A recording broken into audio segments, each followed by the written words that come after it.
मैंने कुछ महीनों पहले ये सोच लिया था कि अभी मैं कोई प्रोग्राम नहीं करूंगा। उसका कारण ये था कि जब आप संशोधक होते हैं, जब आप किसी विषय में अध्ययन करते हैं, तो उसका जो आउटपुट होता है उसको आने में समय लगता है। विज्ञान का एक नियम है, जो भी आपका डेटा है, रिसर्च है, उसके साथ आपने थोड़ा समय बिताना चाहिए, फिर वो समाज में लाना चाहिए। तब मैंने सोचा कि क्योंकि मेरी जिम्मेवारी एक संशोधक के रूप में है, एक स्कॉलर के रूप में है, तो मैंने उसकी गरिमा रखनी चाहिए। इसके लिए मैंने निश्चय किया था कि मैं अभी समाज के अंदर पब्लिक फंक्शन में नहीं जाऊंगा, ताकि अगर कुछ नई फाइंडिंग्स मेरी तरफ से हो तो फिर वो मैं बिल्कुल समाज में लाऊंगा। पर ये इनविटेशन ऐसा था जो मना करने के बावजूद भी मनाही नहीं ले रहे थे।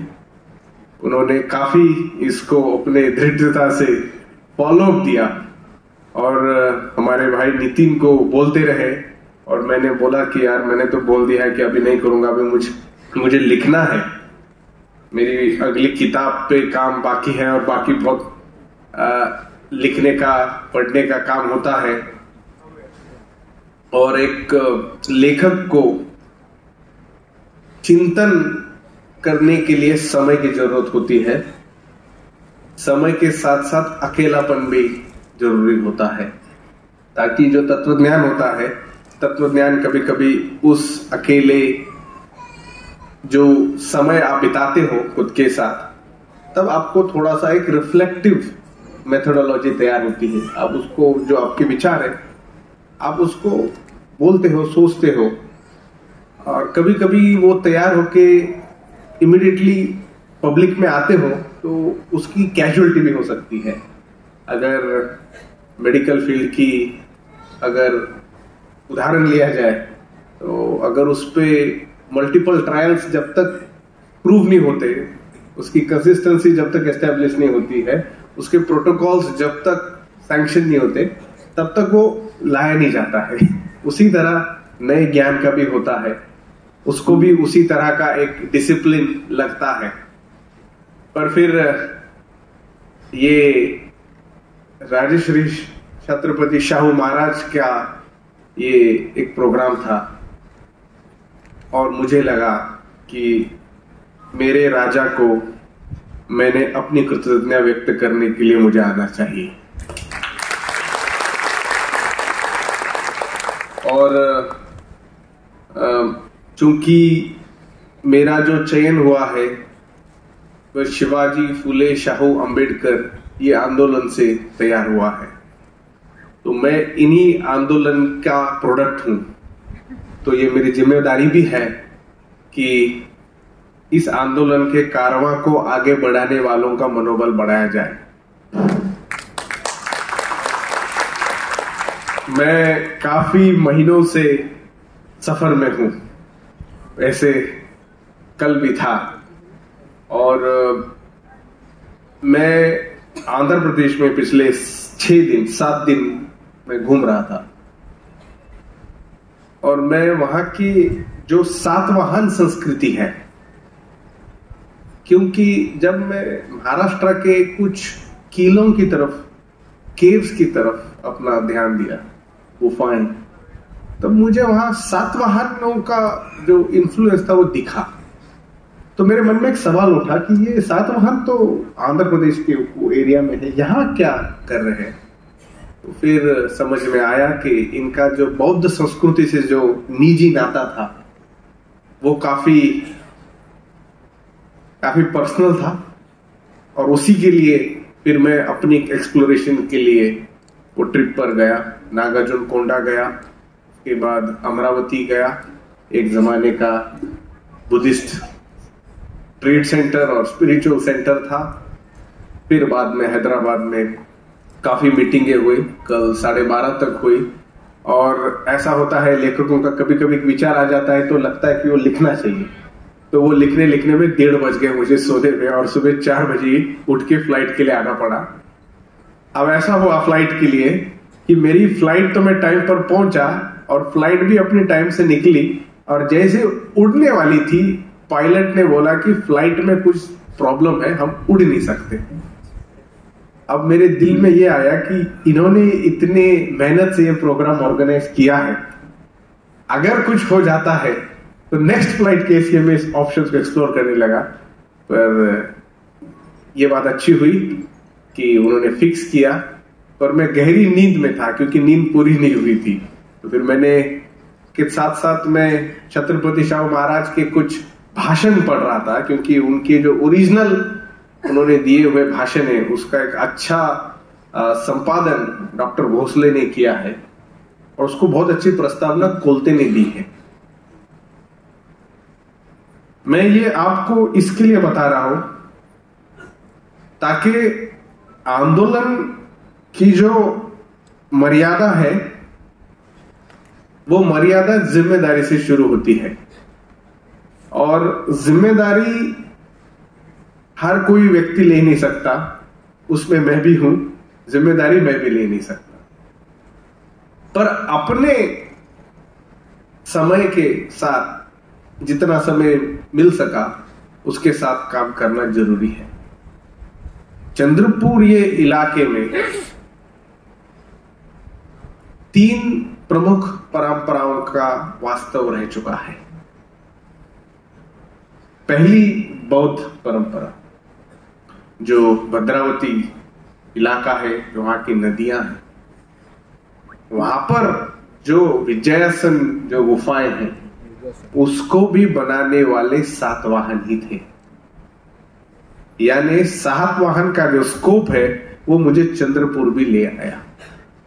उसके बाद गौंड समाज का यहां पर वास्तव रह चुका है, जिन्होंने यहां पर अपना एडमिनिस्ट्रेशन चलाया।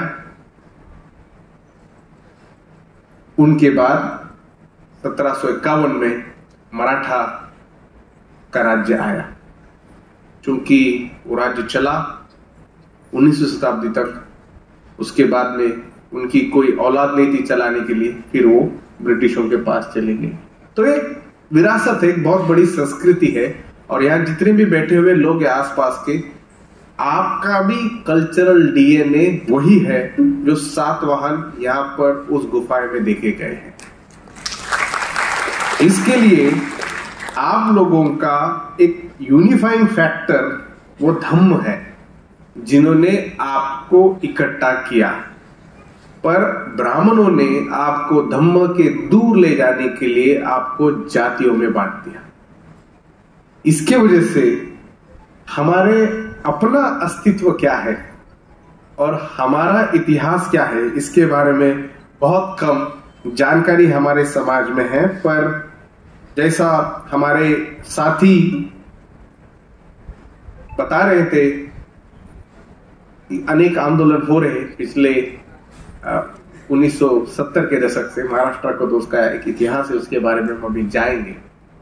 पर मैं बहुत खुश था ये नाम देखकर। मैं सभी लोगों के यहाँ नाम लेना चाहता हूं जो संगठन यहाँ पर उपस्थित है, ताकि वो मैसेज भी जाए किस तरह से हमारा बहुजन समाज इकट्ठा हो रहा है, और समाज के अंदर जो महात्मा फुले से आंदोलन शुरू हुआ था आधुनिक भारत का, उस आंदोलन को कितने मजबूती से चला रहे हैं।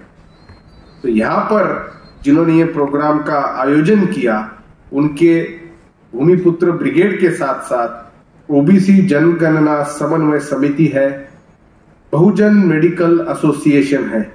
जब मैंने ये पढ़ा तब मैंने डॉक्टर गावतुरे से पूछा कि भैया ये क्या है, मुझे थोड़ा सा बताओ, क्योंकि मैंने इसके पहले सोचा नहीं था और सुना भी नहीं था कि 1993 के बाद जब मंडल कमीशन लागू हुआ, सही मायने में मंडल 2 2006 में लागू हुआ। तो उसका आउटकम ये था कि हमारे ओबीसी समाज के लड़के लड़कियां अच्छे अच्छे संस्थानों में जाने लगी।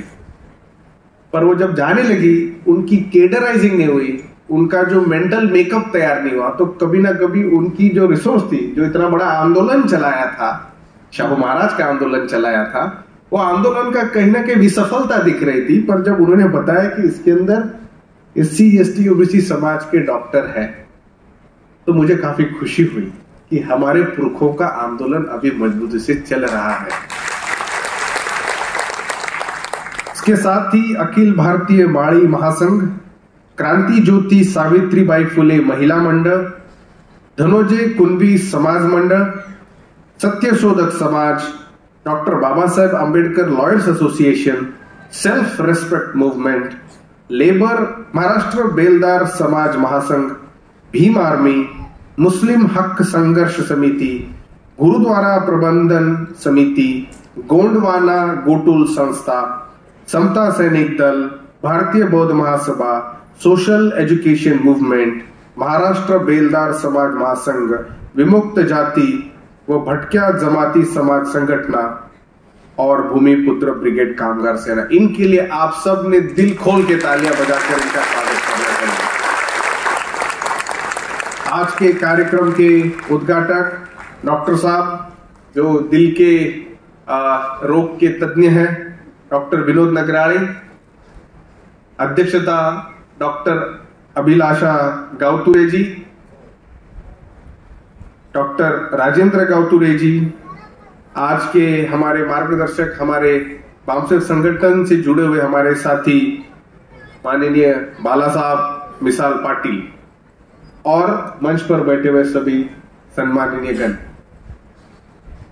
शाहू महाराज के बारे में हमारे समाज में जितनी जानकारी है वो पर्याप्त जानकारी है, पर उसके साथ साथ शाहू महाराज की कार्य प्रणाली जो थी वो उन्होंने अपने जीवन में जितनी चाहिए वो ला नहीं सके। इसके वजह से हमारे पास एक मिथक तैयार हो चुका है। अगर राजाओं की बात करें तो बड़े राजाएं जो हुए उनमें प्रमुख नाम कुछ इस तरह से हैं। एक है सम्राट अशोक। सम्राट अशोक सम्राट थे, एक बहुत बड़ी उनके पास उनकी व्याप्ति थी और उनका काम हम लोगों को मालूम है। सम्राट अशोक के पहले सिकंदर, अलेक्जेंडर द ग्रेट थे, जिन्होंने दुनिया ही जीतने का पूरा उन्होंने काम किया। उसके बाद जेंगिस खान थे। उसके बाद ग्रीक में अगस्तस थे जो जूलियस सीजर के एडॉप्टेड उनके पुत्र थे। उसके बाद आधुनिक काल में जब आते नहीं देखते हैं, मार्कस ओरिलियस एक राजा ग्रीक संस्थान में होके गए। उसके साथ साथ अकबर द ग्रेट जिनको नवाजा जाता है वो भी होके गए। जापान में एम्परर मेजी ये होकर गए। अब अगर ये लोगों का इतिहास देखा जाए तो इनकी जो ख्याति है, इन्होंने समाज के अंदर कुछ ना कुछ अच्छा किया। जैसा अगस्टस थे, अगस्टस का बाप जूलियस सीजर एक खौफनाक आदमी था। उसके ऊपर शेक्सपियर ने तो एक ड्रामा ही लिख दिया था। के साथ साथ पर उसका जो बेटा था अगस्टस सीजर, इसकी ख्याति ये जानकर है कि उसने सोचा कि लड़ाई झगड़े करने के बजाय अगर हम डिप्लोमेटिकली काम करते हैं और पीसफुल को एग्जिस्टेंस को मान्यता देते हैं तो शायद हमारे प्रशासन में हमको अच्छा करने का मौका मिलेगा। उसके पहले सम्राट अशोक के बारे में हम सभी जानते हैं, जिस तरह से उन्होंने धम्म, लॉ ऑफ लैंड बनाकर लोगों में धम्म का प्रसार किया। वहां पर शील को मानने वाले लोगों को शील का ग्रहण करने के लिए उत्सुक किया। वैसे ही अकबर के बारे में जब देखा जाता है तो एक सेक्युलर राजा के नाम पर उनको देखा जाता है, क्योंकि राजेश शाह महाराज खुद कहते हैं, अकबर द ग्रेट के संदर्भ में कहते हैं कि ये जो राजा थे अकबर द ग्रेट और शिवाजी महाराज को कंपैरिजन में रखकर बताते हैं कि ये जो राजा है अलग अलग धर्मों से है, पर अगर इनके प्रजा में आप लोग देखोगे तो उनके धर्म के साथ साथ अन्य धर्म के भी लोग, अन्य जातिया के भी लोग आपको दिखते हैं। अकबर के मामले में भी ऐसे ही था। उनके जो ऑफिसर्स थे वो सब यहाँ के मूल निवासी अनेक धर्मों के समाज के लोग थे। और फिर शाहू महाराज कहते हैं कि मराठा जो वॉरियर, जो उनके पूर्वज थे, शिवाजी महाराज में भी यही एक गुण उनको दिखा, जो अनेक धर्म अनेक जातियों को लेकर उन्होंने अपना साम्राज्य चलाया। अब आई बारी मार्कस ऑरेलियस की। तो मार्कस ऑरेलियस जो है ये एक विद्वान था, राजा तो था ही। उसने जो अपने प्रजा के बारे में सोचा वो फिलोसॉफिकल एक डेटाबेस तैयार किया। उसकी किताब मेडिटेशंस नाम से प्रसिद्ध हुई। बहुत ही खूबसूरत किताब है। एक तरीके से मोरालिटी से किस तरह से एक राजा बोल रहा है कि समाज मेरे को इस तरह से चयन करना है। उसके पहले अपने शिलालेखों में, अपने अपने रॉक कट एडिक्ट्स में, पिलरों पर सम्राट अशोक ने अपने समाज को, अपने राज्य को अनेक प्रकार के संदेश दिए, मार्गदर्शन किया। मार्कस ऑरेलियस भी उसी एक विचारधारा से एक राजा बन के गए। मार्कस ऑरेलियस का इतिहास भी हरक्यूलियन और बाकी लोगों के संबंध में लिया जाता है। उनको फिलोसोफर किंग कहा जाता है। उसी दायरे को आगे बढ़ाकर यहां पर कोल्हापुर जैसे छोटे संस्थान में घाटगे यशवंतराव पैदा होते हैं। अब है तो ये बहुत छोटा सा उनका जो राज्य है। पाटिल साहब कह रहे थे एक जिला था। अब ये एक जिले का राजा और ये अनेक राज्यों के सम्राट, इनमें छत्रपति शाहू महाराज आराम से बैठते हैं। ये क्यों बैठते हैं? ये इसके लिए नहीं बैठते हैं क्योंकि इनके पास इनका साम्राज्य बड़ा था। ये इसके लिए नहीं बैठते क्योंकि इनके पास जो आने वाला इनके रेवेन्यू था ये बहुत ज्यादा था। ये इसके लिए नहीं बैठते हैं क्योंकि इन्होंने जो आक्रमण करके, जैसा जिंगिस खान ने किया, अलेक्जेंडर ने किया, अशोक ने किया, मार्कस ऑरेलियस ने किया, उसकी वजह से बैठते हैं। उनके कंपैरिजन में ये बहुत छोटे राजा थे। फिर भी इनके जो विचार थे, समाज को लेकर इनकी जो करुणा थी, उस कारण के वजह से आज छत्रपति शाहू महाराज इन बड़े बड़े राजाओं की श्रृंखला में भी हमको बैठने को दिखते हैं। छत्रपति शाहू महाराज जब खुद का अध्ययन करते हैं, खुद के समाज को जानने की कोशिश करते हैं, तब जैसा मार्कस ऑरेलियस को फिलोसोफर किंग की उपाधि दी गई थी, वैसे ही छत्रपति शाहू महाराज को भी फिलोसोफर किंग की उपाधि यहाँ के लोगों को, ये बहुत कम लोगों को शायद मालूम होगा कि उनके अध्यात्म और उनके तत्व ज्ञान को लेकर जो उनकी जो विचार थे, जो उनकी पढ़ाई थी, जो उनका स्कोप था, वो काफी तत्वज्ञानी था। इसके लिए हमको राजश्री छत्रपति शाहू महाराज के कार्य को देखना होगा और सबसे अच्छा कार्य जनता को किए हुए कामों में मिलता है। ऐसे कितने राजाएं होके गए, इतिहास में कितने राजाएं होके गए। 750 राजाएं तो तभी थे, उनके अपने अपने किंगडम्स थे, उनके अपने अपने राज्य थे। हर राजा जो है अपने नाम से जाना जाता है। हर राजा जो है अपने नाम से जाना जाता है। फलाना उसका अपना एक साम्राज्य था, फलाना उसका साम्राज्य था। छत्रपति शाहू महाराज अपने नाम के साथ साथ अपने प्रजा के बारे में भी जाने जाते हैं। उनके प्रजा का जो योगदान है, उन्होंने जो समाज के लिए किया, उनके समाज की किए हुए कार्यों के वजह से जो हीरे पैदा हुए, उनके वजह से भी छत्रपति शाहू महाराज को नवाजा जाता है। यह बहुत बड़ा फर्क हमको समझ में आना चाहिए, क्योंकि सबसे बड़े 2 उदाहरण इसमें हमको देखने को मिलते हैं। एक तो पहला काम, जो नॉन ब्राह्मण, जो ब्राह्मणेतर समाज था, ब्राह्मणेतर समाज को मेन स्ट्रीम पॉलिटिकल, कल्चरल और एजुकेशनल आइडेंटिटी देने का सबसे बड़ा काम उस इलाके में, उस जमाने में छत्रपति शाहू महाराज ने किया, पहला। दूसरा, उन्होंने भारत के हावी फ्यूचर बड़े लीडर को ऑलरेडी उनके प्राइमरी एज में डिक्लेयर कर दिया कि ये तुम्हारा नेता है, और उसके वजह से भी छत्रपति शाहू महाराज के विजन को नवाजा जाता है। इसको हम एक दूरदृष्टि से हमको देखते हैं, हमको समझना चाहिए।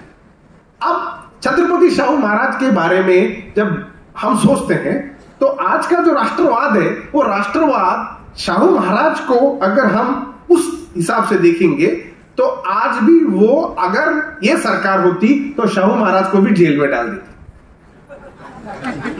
क्योंकि शाहू महाराज अंग्रेजों के राज का स्वागत करते हैं। वो कहते हैं कि क्योंकि अंग्रेज आए, हमारे यहां अंग्रेजी शिक्षा हुई, और अंग्रेजी शिक्षा ये तीसरी आंख है, ये छत्रपति शाहू महाराज कहते हैं। क्योंकि उनके बेनिफिशियरी वही खुद थे, सर स्टुअर्ट फ्रेजर, जो खुद आईसीएस अफसर थे, उनके इन्फ्लुएंस में वो पढ़े, फिर उन्होंने यूरोप की टूर की, इटली की टूर की, और यह कहा जाता है, हालांकि सत्यशोधक आंदोलन का बहुत बड़ा पकड़ा वहां पर था, महात्मा फुले ने हंटर कमीशन को दिए हुए सबमिशन के ऊपर जब उन्होंने बोला कि यहाँ का जो पिछड़ा वर्ग है, पिछड़े वर्ग को विशेष प्रतिनिधित्व, विशेष सुविधाएं हमको देनी होगी, और वो सुविधाएं देने के लिए सरकार के सामने एजुकेशनल और सोशल बैकवर्डनेस के ऊपर महात्मा फुले अपनी सबमिशन वहां देते हैं। पर सबमिशन ही नहीं देते हैं, पर वो नहीं करते, वो सिर्फ वहां तक ही लिमिट ना रखते हुए महात्मा फुले स्वयं अपने जीवन में अपने दोस्तों के सपोर्ट से सोशली और एजुकेशनली बैकवर्ड लोगों के लिए क्या किया जा सकता है, ये खुद के लाइफ से करके देते हैं। सरकार के भरोसे पूरी तरह बैठते नहीं है। दक्षिणा फंड का बहुत बड़ा उदाहरण हमारे पास है। दक्षिणा फंड ब्राह्मणों को पुणे में दिया जाता था, उसका जो वैल्यू आती थी, पर महात्मा फुले थे, वो एक बहुत बड़े स्ट्रैटेजिस्ट थे और लड़ाकू इंसान थे। तो महात्मा फुले ने वहां पर स्ट्रैटेजी लड़ी। पूना के उनके दो दोस्त थे, ब्राह्मण भी थे, कुछ ब्राह्मणेतर थे, उनके साथ मिलकर उन्होंने प्लान बनाया, और प्लान बनाकर जो ब्राह्मणों को जो वहां का दक्षिणा फंड हर साल को दिया जाता था, वो फंड उन्होंने वहां के एससी और ओबीसी समाज के बच्चों की शिक्षा के लिए लगाया। ये उन्होंने सरकार के ऊपर ना निर्भर रहते हुए खुद के जीवन में काम किया। अब सत्यशोधक मूवमेंट का एक बहुत बड़ा इन्फ्लुएंस जो था, वो इन्फ्लुएंस वहां के लोगों के ऊपर था।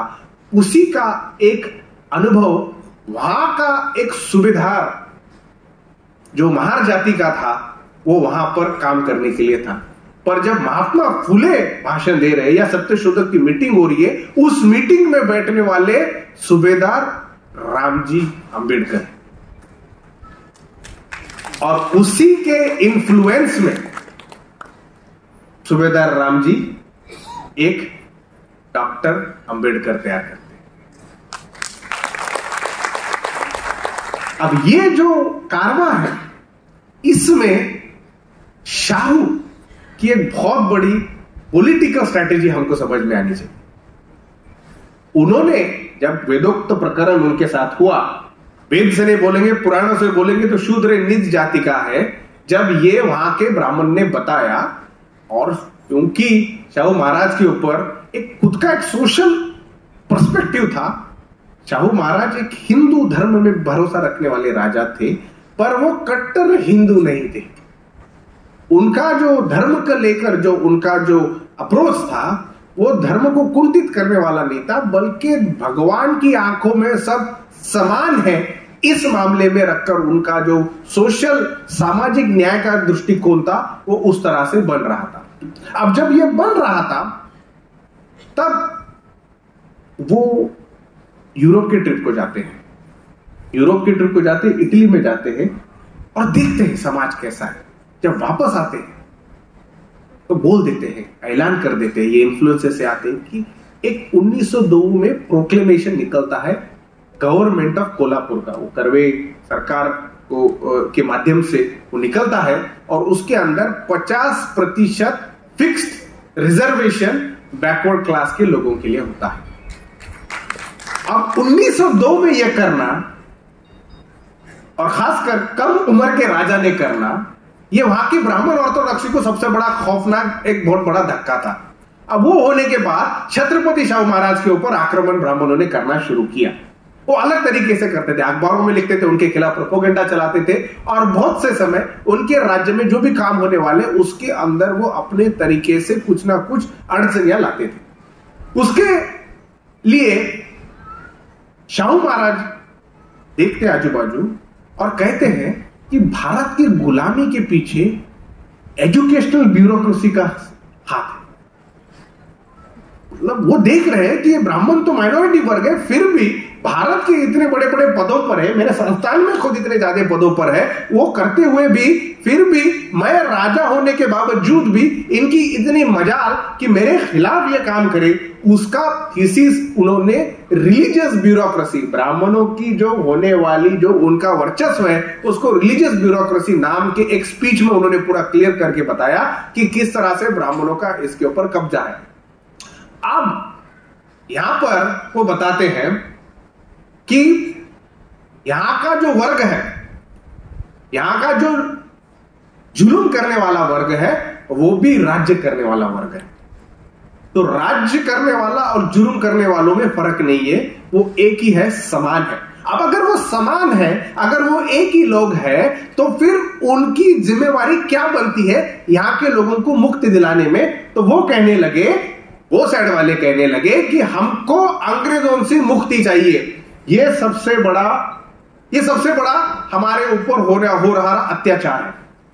शाहू महाराज कहते रुको रुको, इतनी जल्दी मत करो, इतने जल्दी तुम क्या करने लगे? अगर आपको लगता है कि यहां के लोगों के ऊपर अंग्रेजों का राज है और वो तुमको सबसे ज्यादा तकलीफ दे रहा है, तो सबसे पहले उनको लाने की जिम्मेदारी किसकी है? अंग्रेज यहां अपने आप थोड़ी आए। और अगर आप अंग्रेजों के खिलाफ की बात करते हो पर बाकी चीजों की बात नहीं करते हो, इसका मतलब अंग्रेजों के राज से आपका भी बेनिफिट है। पर क्योंकि मैं अब सामाजिक न्याय की बात कर रहा हूं, तब आप कह रहे हैं कि ये अंग्रेज सरकार हमारे लिए काम की नहीं है। जब तक तो ठीक था। यानी छत्रपति शाहू महाराज जब यहाँ के एससी, एसटी, ओबीसी, माइनॉरिटी लोगों के हकों की बात किए, उनके लिए उन्होंने कायदे कानून बनाए, तब यहाँ के ब्राह्मणवादी वर्ग ने यह ऐलान किया कि अंग्रेजों का राज्य हमारे लिए जरूरी नहीं है, क्योंकि ये जो भी कायदा बना रहे हैं अंग्रेज उसको स्वीकार कर रहे हैं। अब ये स्वीकार करेंगे तो समाज में चेतना होगी, समाज में क्रांति होगी, और हमने बिना पैसे बिना मेहनत किए अपनी स्टेटस जो बनाई उसको बहुत बड़ी चुनौती होगी।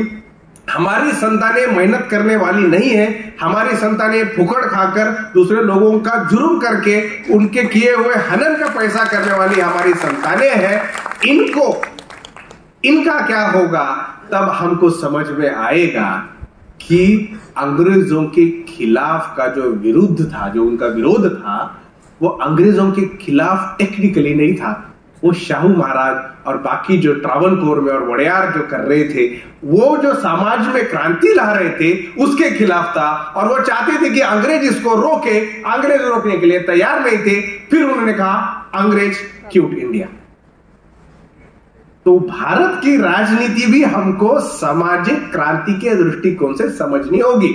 अगर केवल पॉलिटिकल डिस्कोर्स से समझोगे तो शाहू महाराज कहते हैं कि भारत को, अगर राष्ट्र को अगर हमको बनाना है, अगर इस देश को मुक्ति दिलानी है, तो मुक्ति दिलाने के सबसे पहले यहाँ की अनटचेबिलिटी, यहाँ की अस्पृश्यता सबसे पहले खत्म करनी होगी। उसके साथ साथ जाति व्यवस्था को भी खत्म करना होगा। उस जमाने में एक राजा बोलता है कि भारत को मुक्ति दिलाएंगे पर उसके पहले जाति को खत्म करेंगे। मुझे नहीं लगता भारत के आधुनिक इतिहास में ऐसा कोई प्रिंस होगा जिसने इतना खुली चुनौती अपने समाज को दी होगी। अब जब शाहू महाराज ये कह रहे हैं, वो एक्ट भी कर रहे हैं। उन्होंने क्या किया? सबसे पहले उन्होंने अपने समाज के जो लोग हैं उनको मुफ्त शिक्षा मिलनी चाहिए उस जमाने में, उसके लिए उन्होंने सुविधाएं बनाई। कोल्हापुर राज्य है पर देखो कितने प्रोग्रेसिव। उस जमाने में फ्री प्राइमरी एजुकेशन की पॉलिसी शाहू महाराज बनाते।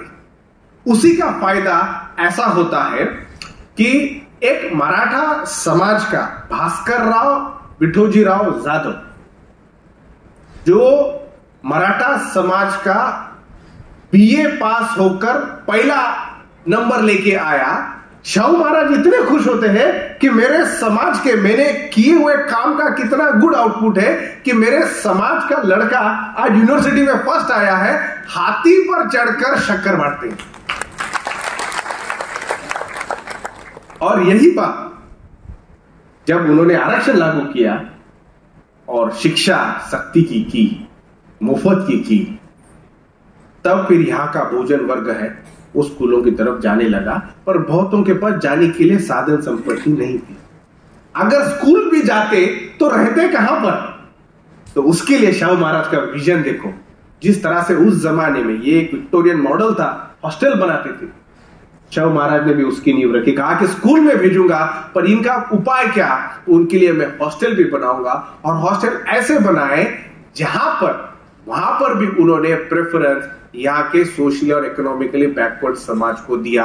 उसका ही आउटपुट ऐसे हुआ कि एक नए क्रांति की जो बीजें हैं उस आंदोलन से तैयार होते होते हुए ब्राह्मणेतर मूवमेंट और अम्बेडकराइट मूवमेंट एक तरीके से बनी, और वही मूवमेंट का आउटकम आज हमारे समाज के सामने लोग इधर उधर बैठे हुए लोग। अब जब शाहू महाराज ने ये ऐलान किया आरक्षण का, तो एक पटवर्धन सांगली में एक प्रशासन चलता था, पटवर्धन ब्राह्मण, वहां का एक गृहस्थ ऑफिसर गणपत अभ्यंकर आया, और वो छत्रपति शाहू महाराज को, अब देखो महाराज को बात कर रहा है, क्योंकि जात से ब्राह्मण है, खुद को ऊंचा समझ रहा है, राजा को बात करने को जा रहा है, और राजा को चैलेंज कर रहा है कि ये क्या कर दिया तुमने, तुम्हारे संस्थान में तुमने आरक्षण लागू कर दिया, इससे तुम्हारे प्रशासन की कितना बड़ा धोखा हो जाएगा महाराज, तुम इसके लिए बंद कर दो। रियल टैलेंट को तुम अपॉर्चुनिटी दो, मेरिट को आप प्राधान्य करो। ये क्या अनमेरिटोरियस प्रोजेक्ट को आप लाए हो? आरक्षण बंद करो आप। शाहू महाराज थे, स्पोर्ट्समैन थे, कुश्ती लड़ने वाले थे, मारे नहीं उसको चल मेरे साथ में, उसको लेकर गए। आप, मुझे पता नहीं अभ्यंकर के दिल में क्या होगा, पर उसको डर तो होगा, या तो मेरे को मारेगा या तो जलील करेगा। तो उसको एक तबेले में लेके जाते हैं। तबेले में शाहू महाराज गणपत अभ्यंकर को घुमाते हैं। अनेक नस्ल के अनेक तरह के घोड़े होते हैं, कोई छोटा होता है, कोई मोटा होता है, कोई बड़ा होता है, कोई डिफरेंट हाइट, अलग अलग उसके फीचर्स होते हैं तो सारे घोड़े ही, पर उनकी एबिलिटीज अलग अलग है, कोई ऊंचा है कोई नीचा है।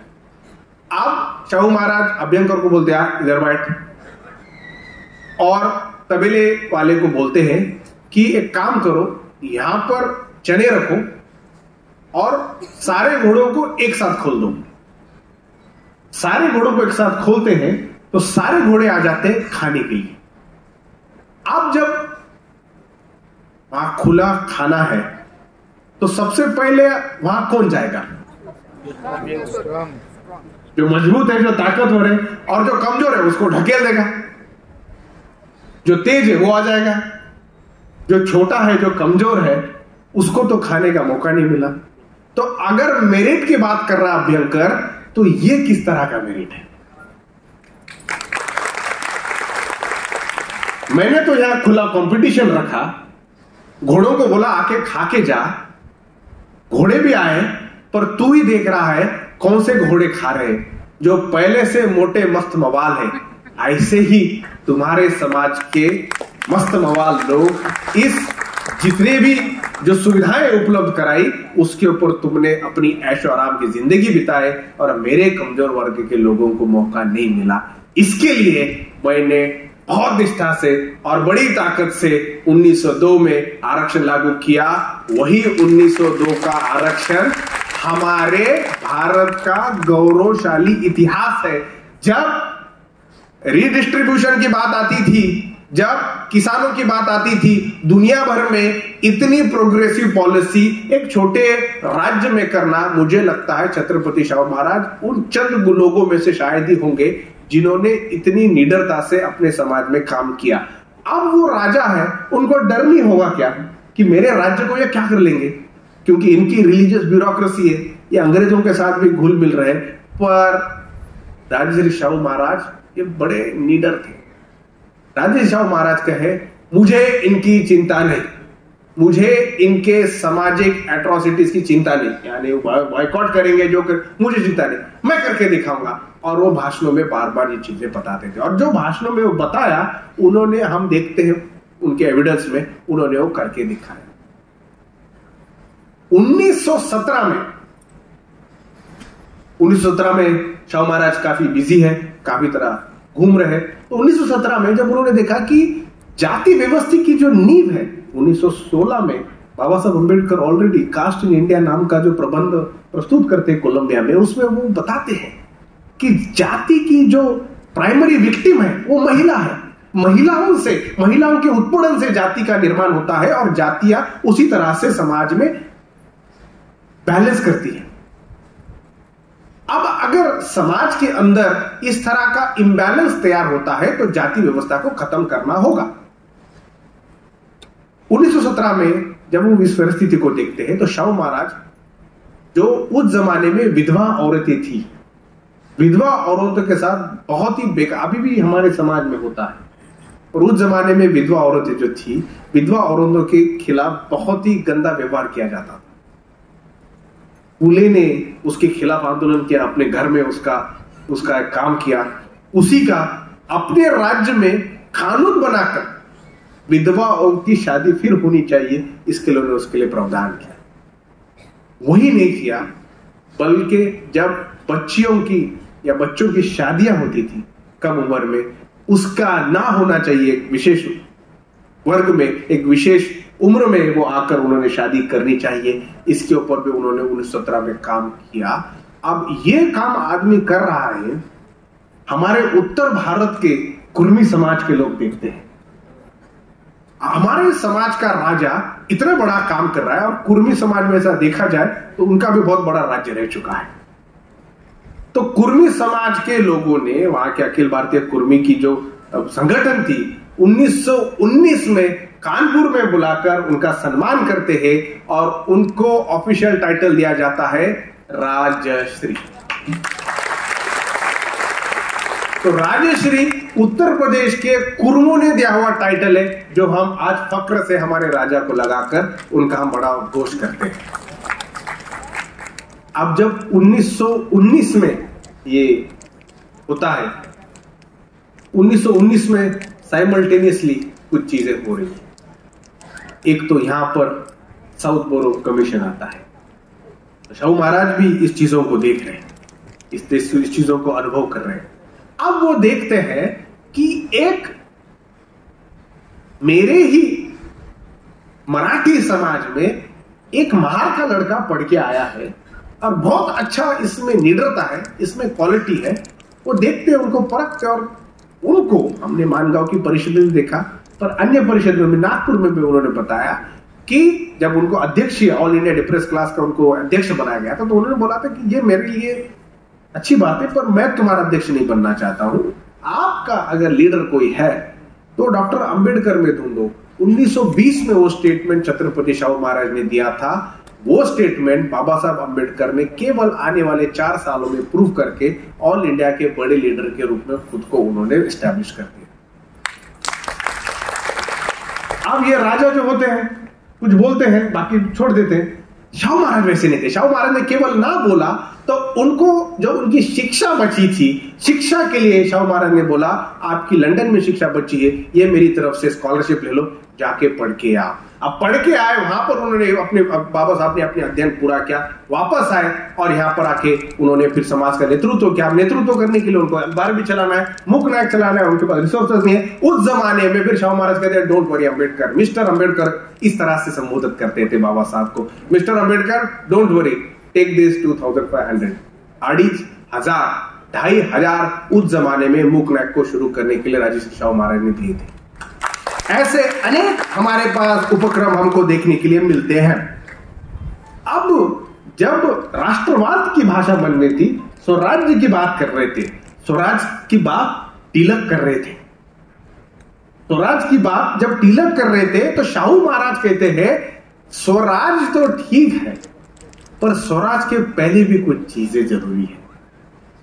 अखिल भारतीय मराठा शिक्षक परिषद के 11वें अधिवेशन जो 1917 में हुआ, उसमें उन्होंने कहा कि हमको स्वराज्य के पहले शिक्षा जरूरी है, और उन्होंने इसके तर्क बताया। उन्होंने कहा स्वराज्य के पीछे दौड़ना अभी मत करो, पहले शिक्षा ग्रहण करो। तो लोग बोलने लगे क्या ये क्या, हमको तो भारत हमको आजाद बनाना है। तो उन्होंने कहा अगर तुम नया देश बनाते हो, नए देश का गठन करते हो, अगर आप अशिक्षित हो तो आपके ऊपर वही लोग राज करने वाले हैं जो हजारों सालों से आपको शिक्षा से वंचित कर चुके हैं। इसके लिए प्रैक्टिकल एडवाइस लो और अपने मराठा समाज और कुणबी समाज और तेली, तंबुड़ी, रामोशी, महारमाल, चमार, ढोर, ऐसे जो भी वहां के बैकवर्ड क्लासेस के लोग थे, उनको उन्होंने उद्देश्य करके बताया कि पहले शिक्षा लो,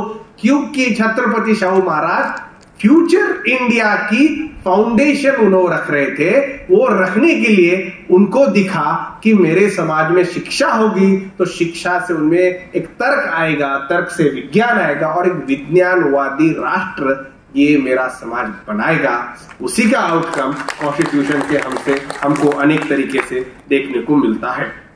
नाउ अब जब बाबा साहब अपने मूवमेंट को काम कर रहे हैं, छत्रपति शाहू महाराज भी उनको गाइड कर रहे हैं। उस जमाने से शाहू महाराज कह रहे हैं, और ये डिप्रेस क्लासेस के लोगों को उन्होंने 1920 में दिया हुआ भाषण है, 1922 में जो दिल्ली में हुआ था, all India conference of schedule classes Delhi में। अब दिल्ली में जब बाबा उनको बुलाया गया था तो उन्होंने एडवाइस किया अनटचेबल्स को कि आपका जो स्ट्रैटेजी है वो पीसफुल तरीके से होनी चाहिए, इसमें हिंसा आप लाने की कोशिश मत करो। बहुत ही प्रैक्टिकल और साझा उन्होंने एडवाइस दिया, क्योंकि अगर हिंसा करोगे, आपके पास रिसोर्सेस नहीं है, आपके पास पैसा नहीं है, आपके पास उतने लोग भी नहीं है जो हिंसा के लिए तैयार हो जाएंगे, क्योंकि गरीब लोग हैं। तो उनकी स्ट्रैटेजी ये थी कि आप जो है, आप सबसे पहले आपके अंदर के अच्छे लीडर तैयार करो, और ये जो अच्छे लीडर तैयार होंगे उनको सही रास्ता दिखाने का काम तुम भी करो, और वो तुमको फिर सही रास्ते पे ले जाने का काम करेंगे। उस जमाने में ये स्ट्रैटेजी शाहू महाराज कहते हैं। शाहू महाराज का ही कुछ अंग हमको बाबा साहब अंबेडकर के आंदोलन में दिखता है कि बाबा साहब अंबेडकर ने जब कहते हैं कि ना खड़क ना ढाल, दे दी हमें तलवार, बिना खड़क बिना ढाल। सही मायने में अगर भारत का पीसफुल सोशल रेवोल्यूशन किसने किया होगा तो वो डॉक्टर बाबा साहब अंबेडकर की बदौलत हुआ है। अगर वो चाहते थे कालाराम मंदिर में उनके ऊपर जो अत्याचार हुआ तो वहां के महारों को बोल देते थे, वहां के चमारों को बोल देते कि उन्होंने तुमको मारा है, कल 2 नंबर से जाओ और उनको उद्ध्वस्त कर दो, तो वो लोग तैयार थे। पर जब बाबा साहब ने उनको मना किया कि आप लड़ो मत, हम कानून के मार्ग से जाएंगे, तब वहां के कुछ लोग उनसे चिंतित हो गए कि बाबा साहब हम ये क्या कह रहे हो, ये मुझे पत्थर मारा, मेरा खून निकल रहा है, इतने महीनों से हम आंदोलन कर रहे हैं और फिर भी आप कह रहे हैं कि इस मार्ग का अवलंबन करो। तो बाबा साहब उसमें बड़ी स्ट्रैटेजी देखते हैं। बाबा साहब को एक नया समाज बनाना था, समाज तोड़ना नहीं था। और ये जो आउटकम है ये इन विचारों से हमको आगे बढ़ते हुए दिखता है। अभी बहुत से समय यह हुआ था कि शाहू महाराज के ऊपर बहुत से आरोप होते गए। पहला था कि तुम जातियां फैला रहे हो। आज जो किया जाता है कि तुम अगर किसी जाति के लोगों का प्रतिनिधित्व देते हो तो बोला जाता है कि तुम जाति को बढ़ा रहे हो, जाति को खत्म नहीं कर रहे हो। शाहू महाराज ने उसको बोला मैं सिर्फ कम्युनल रिप्रेजेंटेशन दे रहा हूं। स्ट्रैटेजिक मूव है, जितने समाज के कम्युनिटी के लोग हैं उनके प्रतिनिधित्व को दे रहा हूं, मैं बाकी कुछ नहीं कर रहा हूं। अगर आपको लग रहा है कि जातियां बढ़ा रहा हूं, आपको लग रहा है कि मैं लोगों के अंदर के दूरियां कर रहा हूं, ये आपकी प्रॉब्लम है। मैं जो कर रहा हूं, मैं समाज के अंदर कम्युनल रिप्रेजेंटेशन, जिसकी जितनी संख्या भारी उसकी उतनी हिस्सेदारी, ये मॉडल जो बाद में बामसिफ और बीएसपी ने चलाया, वो मॉडल शाहू महाराज ने कम्युनल रिप्रेजेंटेशन के माध्यम से अपने एडमिनिस्ट्रेशन में दिया। अब शाहू महाराज का जो क्रिमिनल ट्राइब्स थी, गुनहगार जमातियां थी, उनके लेकर बहुत बड़ा काम है। जो रामोशी वर्ग था या बाकी के जातियां थी, इनको अंग्रेजों ने क्रिमिनल घोषित कर दिया था, क्योंकि जहां कुछ क्राइम होता है ये लोग पकड़े जाते थे, कुछ लोग हिस्से में थे, कुछ लोग हिस्से में नहीं थे। अब एक राजा की सोच देखो, अगर राजा को शांति लानी है तो राजा क्या करेगा? जेल में डाल देगा। आज का राजा क्या करता है? गलती भी किया, नहीं भी किया तो जेल में डाल देता है। तो राजा को गुनहगारों से मुक्ति चाहिए, क्योंकि उनको सुशासन चलाना है, प्रशासन चलाना है। उसके लिए छत्रपति शाहू महाराज गुनहगार जमातियों के बारे में सोचते हैं, गंभीरता से सोचते हैं, और उनके ऊपर उन्होंने जब महाराष्ट्र के अस्पृश्य वर्गों का एक कॉन्फ्रेंस बनी थी 1920 में 22 मार्च, जिसके अध्यक्ष डॉक्टर बाबा साहब अम्बेडकर थे, उसमें शाहू महाराज अपने काम किए हुए कामों का एक खुलासा देते। सबसे पहले हाजिरी का जो प्रकार होता था, कहीं पर भी गुनाह हो जाए, इन जातियों के लोगों को पकड़कर औरतें या मर्द को लेकर हाजिरी लाना। अब हजेरी दिन भर होती थी, रात भर होती थी। अब उसमें शाहू महाराज देखते हैं कि जो हजेरी को जा रहे हैं तो इनके बच्चों की तरफ कौन देख रहा है, और बहुत से समय उनको ये दिखा, उनके राज्य में भी दिखा कि ये जब हजेरी के लिए जा रहे हैं, इनके बच्चों के लिए देखने के लिए कोई नहीं है, और चूंकि ये गरीब समाज है, इनके पास खाने के लिए कुछ नहीं है। ऐसे समाज के लोगों के पास जब वो दिन भर की हजेरी देते हैं, वापस आते हैं तो जिंदा रखा हुआ बच्चा शाम में मर गया होता है। इस तरह का जब उन्होंने देखा, तब फिर शाहू महाराज ने सोचा कि इसके ऊपर मुझे कुछ करना चाहिए, ये गलत है, निसर्ग के खिलाफ है। तो फिर उन्होंने सोचा, और राजश्री शाहू महाराज क्यों उनको फिलोसोफर कहते हैं, उन्होंने कहा कि सबसे पहले चोरी कौन सा वर्ग करता है? किसी को शौक तो नहीं है चोरी करने का, तो चोरी क्यों करते? चोरी का कारण है, चोरी का कारण असमानता है, चोरी का कारण उनके पास साधन नहीं है खुद का उदर निर्वाह करने के लिए। तो उनको रिहैबिलिटेट किया जाए। क्रिमिनल्स को रिहैबिलिटेट करने का मेरे हिसाब से पहला काम छत्रपति शाहू महाराज ने एटलीस्ट वेस्टर्न महाराष्ट्र के दृष्टिकोण से किया। जिनको गुनहगारों को गुनहगार बताया जाता था, छत्रपति शाहू महाराज ने गुनहगारों में इंसान देखा, और उस इंसानियत को तवज्जो देते हुए उनकी इंसानियत को लगने वाले जो भी उनकी चिंताएं थी, उनको दूर करने के लिए छत्रपति शाहू महाराज ने यहाँ के जो क्रिमिनल ट्राइब्स, गुनहगार जमातियां थी, उनके लिए बहुत बड़ा काम किया। और केवल किया ही नहीं, समाज में एक्सेप्टेंस भी होनी चाहिए। कामले का उदाहरण तो हमको पता है। जब शाहू महाराज बाहर थे तो वहां के उनके एक सबॉर्डिनेट ने कामले नाम के महार को मारा, बहुत पीटा। जब उसको पता चला तो शाहू महाराज ने उसको फिर मारा, और फिर बोला कि तू एक काम कर, यहां पर तेरे साथ जातिवाद होगा तो जाके व्यवसाय कर, हमको कहानी पता है। ना केवल सिर्फ चाय का ठेला बना के दिया, बल्कि वहां जाकर खुद चाय भी पी और लोगों को उकसाया। उसी तरह से गुनहगार जमातियों के बारे में जब काम की बात आई तो शाहू महाराज ने केवल बोला नहीं, उनको साथ में बिठाया, उनके साथ खाया और समाज में एक पॉजिटिव मैसेज दिया। और मैं उस जमाने की बात कर रहा हूं जब सहभोजन यह क्रांति मानी जाती थी। 1920 में एक राजा एक गुनहगार जमातियों के साथ में बैठकर खाना खा रहा है और उनकी उन्नति की बात कर रहा है। उसी का कारण हमको देखा जाता है कि छत्रपति शाहू महाराज का काम इतना बड़ा होता है कि शाहू महाराज यहां से कानपुर में जाकर भाषण देते हैं, कुर्मी समाज उनको ऑनर करता है। 1995 में बसपा की सरकार आती है और कानपुर के विद्यापीठ को छत्रपति शाहू महाराज यूनिवर्सिटी घोषित करती है। यहाँ की सामाजिक क्रांति भारत भर में फैलती है और वहां के लोग भी उसको बहुत ही अपने तरीके से एक्नॉलेज करते हैं। अब जब जमातियों के बारे में सोच रहे थे तो शाहू महाराज ने बहुत बड़ा उसमें खुलासा किया। उन्होंने कहा कि इनकी जो गुलामी है वो केवल गुलामी नहीं है, वो गुलामी से भी बदतर है। गुलामी से बदतर कैसे, क्या? तो वो बताते हैं कि अगर किसी ने भी गुनाह किया हो, किसी ने भी गुनाह किया हो तो उसको पकड़कर तुमने सजा देनी चाहिए।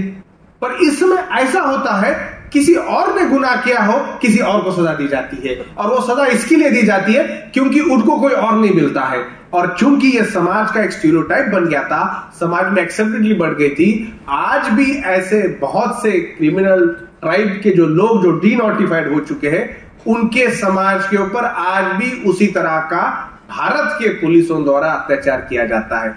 इधर भी होता है तो पार दिया, पोराला पकड़ा या वो कास्ट के बच्चे को पकड़ो, आज भी उस तरह की मेंटालिटी होती है। पर हमारे पास शाहू महाराज जैसे राज्य करने वाले प्रतिनिधि नहीं है जो उनके साथ जाकर उनके समझ को, उनके समाज को समझेंगे और उनके साथ काम अपने कंधों से कंधे मिलाकर करेंगे।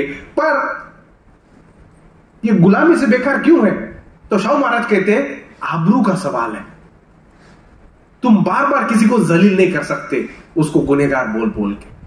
अगर किसी की आबरू के ऊपर आप डाल रहे हो, उसको अगर जलील कर रहे हो, तो उस व्यक्ति के अंदर का जो आत्मविश्वास है वो खत्म होता है। और बिना आत्मविश्वासी व्यक्ति को फिर अगर समाज में तैयार करना है तो वो एक समाज ढीला समाज होता है। तो साहू महाराज का जो कंसेप्ट है, वो साहू महाराज का कंसेप्ट समाज को बनाने वाला है, ना कि समाज को तोड़ने वाला है। और इसके लिए शाहू महाराज एक सोशियोलॉजिस्ट के दूरबीन से समाज की परेशानियों को देखते हैं। इसी तरह से उनका समाज शास्त्रीय दृष्टिकोण का भी हमको बहुत अच्छी तरीके से इस मामले में परिचय होता है। अब शाहू महाराज के आगे बारे में वो कहने लगते हैं, दो पोस्ट थी, कुलकर्णी और पाटिल। ये दो पोस्ट थी जो पहले से चली आ रही थी।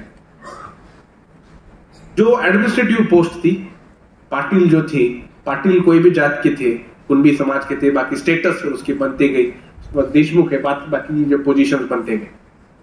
अब शाहू महाराज कहते हैं कि कुलकर्णी का कुछ करना पड़ेगा।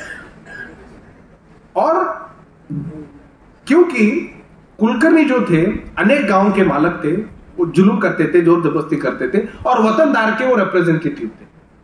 तो वो कहते हैं कि कुलकर्णियों का कुछ करना चाहिए क्योंकि इनके जाति के लोग एक दूसरे को सपोर्ट करते हैं। वो प्रशासन में भी है और बाकी चीजों में भी है। कुलकर्णी के बारे में अगर हम समाज का इतिहास पढ़े तो कुलकर्णियों ने जितना अत्याचार अन्याय किया है उनके वसूली के मामले में, ये बहुत भीषण है। और पाटिलों के बारे में जहां तक बात है तो वो कहते हैं कि पाटिल का रहना इसके लिए जरूरी है कि गांव का कस्टोडियन है और पाटिल एक जाति का नहीं होना चाहिए, पाटिल अनेक जातियों का होना चाहिए। और आज भी बहुत सारे गांव में, पश्चिम महाराष्ट्र में हमको देखते हैं कि पाटिल एक गांव का नहीं होना चाहिए। अब इसके पीछे उनका एजेंडा क्या था? उनका एजेंडा एक ही था कि अगर तुमको समाज में बदलाव लाना है तो जो पुराने स्ट्रक्चर है, जो पुरानी नीतियां है, उसको सुधार कर या तो उसको खत्म करो या अगर उसको चलाना है तो उसके अंदर ऐसे सुधारना करो जो समाज के हित में हो। इसके लिए जब वो अछूतों के कॉन्फ्रेंस को एड्रेस कर रहे हैं तो छत्रपति शाहू महाराज कहते हैं कि हर जाति का एक प्रतिनिधित्व होना बहुत जरूरी है। ये छत्रपति शाहू महाराज कह रहे हैं। वही भाषण में बाबा साहब अम्बेडकर की अध्यक्षता में तो भाषण हुआ, उसमें वो कहते हैं कि अगर आप पंछियों को देखोगे तो पंछियों का भी एक लीडर होता है, उसके पीछे सब जाते उड़ते समय देखते हैं। हर पंछी का अपना अपना एक लीडर होता है। तो यहां के अस्पृश्य समाज में उनके प्रतिनिधित्व क्यों नहीं है, इसके बारे में वो सुझाव देते हैं कि अगर तुम जानवरों की तरह बनोगे तो जानवरों का प्रतिनिधि कसाई होता है, तुमको पंछियों की तरह उड़ना होगा, तुमको तुम्हारा खुद का प्रतिनिधि ढूंढना होगा। और उसी भाषण में उन्होंने कहा था कि अगर आपको आपका प्रतिनिधि ढूंढना है तो बाबा साहब के अलावा आपको नहीं दिखेगा। और वो बाबा साहब के जितने प्रेमी थे उतने ही बाबा साहब के समीक्षक भी थे। बाबा साहब अम्बेडकर को वो समीक्षा के दृष्टिकोण से देखते थे क्योंकि ये होता है कमराडरी। बाबा साहब को बताते थे कि बाबा साहब की जिस तरह से काम की करने की उनकी प्रणाली उनको अच्छी लगती थी, पर वो चाहते थे कि इसके अंदर और जोरों से वो उतरे। और बाबा साहब उस जमाने में अपने तरीके से काम कर रहे थे और उसके वजह से उन्होंने बाबा साहब के अंदर की जो उनको लगी, उन्होंने कहा कि मुझे माफ करो, मैं निंदा कर रहा हूं, पर ये जरूरी है, मुझे बताना जरूरी है। और ये होता है एक प्रेम का स्वभाव जिसके अंदर केवल भक्ति पूजा नहीं करते हो बल्कि बाकी की पूजा भी करते हो, जो विचारों की पूजा होती है। अभी मैं आपको जाते जाते पर्सनल जो एक्सपीरियंसेस लोगों के उस जमाने में आए उसके बारे में थोड़ा बताना चाहता हूं। जब शाहू महाराज ये काम कर रहे थे तो ब्रिटिश प्रशासन में उनके साथ अच्छा बर्ताव हुआ। शाहू महाराज और आगे काम करने के लिए लगे थे। दूसरे मराठा राजा सयाजीराव गायकवाड़ जो बड़ौदा के नरेश थे, ये दो मराठा राजा थे जिन्होंने अछूतों की जिंदगी में बहुत अहम भूमिका निभाई। ना केवल स्कॉलरशिप दी पर उनको सम्मान दिया। जब बाबा Saheb Ambedkar round table conference में जाते हैं लंदन में, तो नेपाल बड़ौदा की नरेश राजा सयाजीराव गायकवाड़ वहां पर डॉक्टर अंबेडकर को बोलते हैं, मेरे को आपके ऑनर में एक बैंक्वेट ऑर्गेनाइज करना है। उसकी खबर अमेरिका के न्यूयॉर्क टाइम्स में छप के आती है कि हाई प्रिंसेस और एक लोअर कास्ट के लिए उसने डिनर ऑर्गेनाइज किया है। तो ये जो समानता का जो मैसेज हमारे समाज में मिला है, आज की घड़ी में अगर हम देखते हैं तो काफी चिंता का विषय बना है। हमारे समाज में अंधश्रद्धा इतनी फैली है कि भगवान बाबा बुआ के अलावा हमारे समाज में न जाने उनका अस्तित्व नहीं है। अगर हमारे समाज को तर्क के मार्ग पर चलना है तो इस विषय को विशेषकर युवाओं को सोचना होगा। कोई भगवान आपका भला करने वाला नहीं। आपका अगर भला होगा तो आपका भला खुद ही से होगा। पर यह भी जरूरी है, आपको अगर आपका अध्यात्म कहता है पर अपना अध्यात्म उच्च नीचता सिखाता है, अगर अध्यात्म आपका समानता सिखाता है तो अध्यात्म की कोई एक प्रणाली होती है, उसका स्वीकार करें, उसमें कोई दिक्कत नहीं है। पर अगर हम अनेक दृष्टिकोणों से विषय को समझे तो भारत की जो सामाजिक व्यवस्था है, जो फुले शाहू अम्बेडकर की विचारधारा से आज भारत भर में मूवमेंट फैली है, दक्षिण से पेरियार है, श्री नारायण गुरु केरला से है, और ऐसे करते करते करते नॉर्थ इंडिया के अनेक मूवमेंट से जुड़ी हुई एक नई बहुजन कल्पना तैयार हो चुकी है। पर बहुजनों को जो चाहिए मार्गदर्शन उस तरह से नहीं मिलता है। इसके लिए आंदोलन में बहुत से टाइम कठिनाइयां होती है, क्योंकि किसी का भगवान किसी का दुश्मन होता है, किसी का अध्यात्म किसी का कारण होता है। इसके लिए अगर हमको इसके आगे जाना होगा तो मुझे लगता है अपने समाज में, विशेषकर यहाँ पर बैठे हुए जो सीनियर लोग हैं या जो अभी माताएं हैं जो अपने बच्चों के साथ आई है, जो यहाँ के पिता हैं अपने बच्चों के साथ आए हैं, अपने बच्चों को अपने कास्ट के बारे में बताओ। उनको अंधेरे में मत रखो, क्योंकि कास्ट आज नहीं बताओगे, कल कोई और बता देगा, और जो बताने वाला है वो सम्मान से नहीं बताएगा, वो घृणा से बताएगा, और वो तुम्हारे बच्चे के अंदर का आत्मविश्वास छीनने की कोशिश करेगा। तो अभी से आप अपने बच्चों को अपने गौरवशाली इतिहास बताओ, अपने महापुरुषों को, महानायकों के बारे में बताओ। अगर वो बच्चा पढ़ेगा, उसके बारे में सुनेगा, उसके अंदर का आत्मविश्वास इतना अच्छा बनेगा, जब वो अपने आप को समाज के अंदर वर्तन करेगा, जब समाज में चयन करेगा, तब उसके पास जितना चाहिए आत्मविश्वास होगा ही, पर साथ साथ वो हमारे समाज का योग्य प्रतिनिधित्व भी करेगा। आज के युग में ऐसा होता है कि समाज के बारे में अगर कोई कुछ बोलता है तो अनपढ़ बच्चे, समाज के बारे में अनपढ़ हुए बच्चे वहां पर मार खा जाते हैं और अपने समाज की हुई बुराइयों के बारे में उसको सेकेंड हैंड करके बोल देते कि अच्छा हुआ। अपने समाज के बारे में, अपने समाज के हकों के बारे में जब भी बात आती है, वो वहां पर अपने समाज का एम्बेसडर है, पर वो वहां पे समाज का कल्प्रिट बन जाता है, क्योंकि हमने उनके अंदर सामाजिक ज्ञान नहीं दिया। तो तुम्हारे बच्चे अच्छे स्कूलों में जाते होंगे, अच्छे इंग्लिश मीडियम में जाते होंगे, अच्छे ट्यूशनों में जाते होंगे, उसके साथ साथ अच्छे सामाजिक संस्थानों में भी उनको भेजो। उस सामाजिक संस्थानों से उनको ज्ञान मिलेगा और उसी ज्ञान का फल स्वरूप वो आगे कुछ कर पाएंगे। मेरे पिताजी मुझे बचपन में बाउंसर के मीटिंग्स में ले जाते थे। तो ये नॉर्मल है कि जब बच्चा ये महापुरुषों के नाम सुनते बड़ा होता है तो उनके अंदर जो आत्मविश्वास होता है वो हमारे पास जो मराठी में न्यूनगंड कहते हैं, इंफीरियरिटी कॉम्प्लेक्स से नहीं देखता है, वो उसको अपने आत्मसम्मान, आपके टैलेंट, आपके जो होने वाले हुनर के रूप में देखता है। आज हमारे बच्चे जब यूनिवर्सिटीज में जाते हैं, सबसे पहला सवाल उनको पूछा जाता है कि तुम मेरिट वाले नहीं हो, तुम आरक्षण वाले हो। अगर आरक्षण वाले हो तो तुम मेरिट वाले नहीं हो, मेरिट वाले नहीं हो तो तुम यहां पर नालायक हो, और नालायक हो तो तुमने मेरी जगह ली है, इसके लिए जिंदगी में कुछ भी करोगे तो तुमको मेरा पाप लगेगा। और वो बच्चा पापी जीता है। समाज के अंदर अगर हमको हमारा समाज बनाना है तो समाज के अंदर हमको सामाजिक चेतना तैयार करनी होगी, और हमारे बच्चों को बचपन से बोला जाएगा, बताया जाएगा, हमारे महानायक और महानायकों की कहानियों के बारे में बताया जाएगा, तब वो बखूबी अपने इतिहास को समझेगा। ऐसा बच्चा बताओ जब वो राजश्री छत्रपति शाहू महाराज के बारे में सुनेगा और उसके अंदर का सम्मान जागा ना हो। इतना बड़ा राजा उस जमाने में न केवल यहाँ के पिछड़ों के लिए काम करता है, बल्कि महिलाओं के लिए भी काम करता है, शिक्षा के लिए काम करता है, अंग्रेजी शिक्षा के लिए काम करता है, फ्री एजुकेशन के लिए काम करता है। ऐसा राजा मेरे समाज में होके गया। उस राजा के विचारों की मैं नस्ल हूं, बोलने वाली संतानें हमको तैयार करनी है। जब तक ये संतानें तैयार नहीं होगी, ये तुम्हारे आंदोलन का असफलता होगी। मुझे पाटिल साहब का बहुत अच्छा लगा, उन्होंने अपने 21 साल की बेटी को बोला कि बेटी तू भी उतर। बेटी को तैयार किया, न केवल माउथ पीस बने बल्कि फैमिली पीस बने।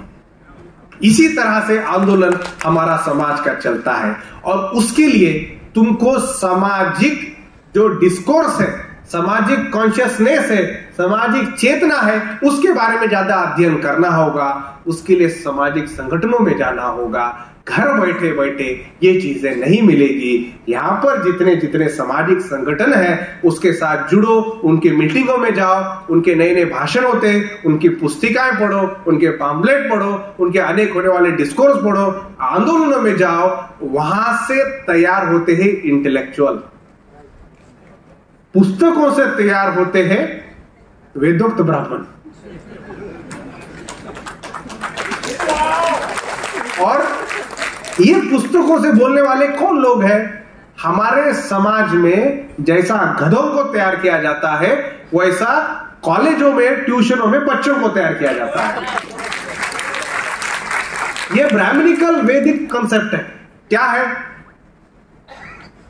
हम सब वही स्कूल सिस्टम से गए हैं। एग्जाम के पहले क्या करना पड़ता है? रट्टा मारना पड़ता है। ये कितनी अनैसर्गिक, डॉक्टर लोग तो बता सकेंगे। ये कॉग्निटिव मोशन जो है तुम्हारा, आप अगर कोई एग्जाम देने जा रहे हैं, आपके स्मरण शक्ति के आधार पर आपकी गुणवत्ता बताई जाती है। ये कितनी मूर्ख वाली कल्पना है। पर जो वेद पढ़कर बचपन से ही घोकम पट्टी कर रहा है, उसको तो वो घोकम पट्टी करने का दूसरा अध्याय, वो तो एक्सेलेंट ही करेगा। पर अगर उसके अंदर हम प्रैक्टिकल्स लाएंगे, अनुभव लाएंगे, रीजनिंग लाएंगे और बाकी कॉग्निटिव मेथड से टेस्ट करेंगे, तो बहुजन समाज के बच्चे बिल्कुल नंबर 1 पर जाएंगे। पर आज जो हो रहा है, हमारे बच्चों को नया ब्राह्मण बनने की शिक्षण प्रणाली बन गई है। घोकम पट्टी करो। अब कल फर्ज करो मैंने घोकम पट्टी कर दिया, मैं लॉयर वैसे बना घोकम पट्टी करके इंडिया में। अब जब मैं पढ़ रहा हूं, मैंने पढ़ लिया, अब कल एग्जाम है। एग्जाम 9 बजे है, फ्रेश 7 बजे उठा, हालांकि 3 बजे सोया, पर घोकम पट्टी करके तैयार हो गया। 9 बजे एग्जाम है, 7 बजे उठा, खाना ऐसी खाया, बादाम वगैरह, पिस्ता वगैरह, ताकि बोला जाता है दिमाग अच्छा रहे। एग्जाम के पहले मेरा सर दर्द शुरू हुआ। अब क्या होगा? मेरा सर दर्द दे रहा है। जितना भी मैंने स्मरण किया था वो तो विस्मरण हो गया। यानी बाकी चीजें मेरे से तराश ही नहीं गई। हमारे पास वाइवा को सिर्फ एक पेपर होता है, बाकी थियरी के पेपर होते हैं, और वो थियरी तुम्हारे रीजनिंग को टेस्ट नहीं कर रही है, तुम्हारे एनालिसिस को टेस्ट नहीं कर रही है, तुम्हारे अंदर की क्यूरियोसिटी को टेस्ट नहीं कर रही है, तुम्हारे अंदर की मेहनत को टेस्ट नहीं कर रही है, केवल तुम्हारे स्मरण शक्ति को टेस्ट कर रही है। स्मरण शक्ति आपके पास शायद पता नहीं, हमारे पास पन्ना लाल हुआ करता था, पन्नालाल यानी नुमाइश में आने वाला गधा, उसको अगर बार बार बोल दो तो उसी तरह से वो एक्ट करता था। अगर आप तोते को लेके आओगे, तोते के सामने एक शब्द बार बार बोलोगे, तोता भी वो बोलने लगता है। हमारे समाज में उसी तरह से फिर वो समाज के अंदर बड़े बड़े अधिकारी बनकर तोता और गधा ही बनते हैं। इसके लिए भारत की विद्यापीठों की रैंकिंग टॉप 100 में, टॉप 200 में नहीं है। इतने बड़े बड़े खुद को IIT IIM बोलने वाले संस्थान, इतने मुश्किल से एडमिशन लेने वाले संस्थान, इनकी औकात ही नहीं है टॉप 200 में जाए। स्विट्जरलैंड जैसा छोटा देश है साहब, स्विट्जरलैंड भी है, सिंगापुर भी है, छोटे देश है। सिंगापुर में कभी जाओगे तो देखोगे छोटा आइलैंड देश है। सिंगापुर के जैसे देश में वर्ल्ड की टॉप 10 यूनिवर्सिटीज में सिंगापुर की 2 यूनिवर्सिटीज होती है। उनकी जनसंख्या मात्र 10 लाख से कम होगी, हमारी